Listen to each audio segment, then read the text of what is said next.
This is how I organise my X-Wing miniatures collection. And I've been playing since version 1. I kind of fell out of it a little bit, got back into it, fell out of it, and of course there was the whole atomic mass thing. And, you know, I kind of left the game.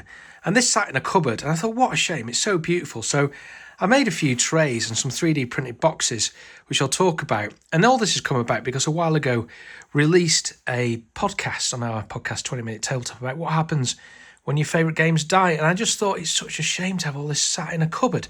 So what I've ended up doing is playing Infinite Arenas. Now, I'll do another video about Infinite Arenas, but this is from a guy called Jim Bob. He's got a Discord. It's absolutely amazing. There'll be a link in the description. And I just use the quick builds. I built 10 threat and then a half the number of ships when I play the scenarios. It works really well. Here's 3 different cars, and I've printed these out at a professional printer, and then I happen to use laser cut in my business, so I've laser cut them to size, so they're quite nice. But back to the ships. One of the barriers for me for playing this brilliant game is being organised with all the dials and things. So what I've done is I've 3D printed little boxes, and the ships are magnetised to the top. Inside the box is the pilot cards and the dial. This comes from, I'm big into lean manufacturing in my business. Wherever you ask the question, that's where the answer should be. So where are the dials? Well, it's with the ship. So I've got this tray so that it's easy to kind of take it to a game night, put it in a box or whatever. So obviously I've got Empire, and I've got the 3 original factions.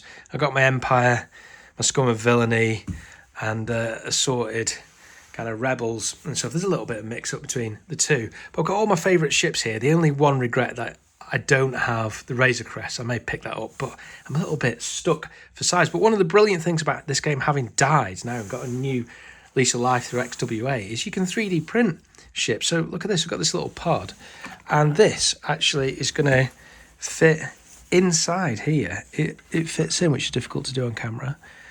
So that's really cool. I've got the dial, and I've got the various bits that you need for it in that box. But yeah, everything's exactly where it is that I need. I'll do another video at some point, but I just thought I'd show this off because it's pretty cool. And if you haven't checked out our podcast, have a look in the description. We've got episodes coming out every day at the moment because we're uploading our back catalogue. But I'm a big fan of X-Wing miniatures game, and that is my collection, which I'll do another video on if you like it, and let me know if you want to see more.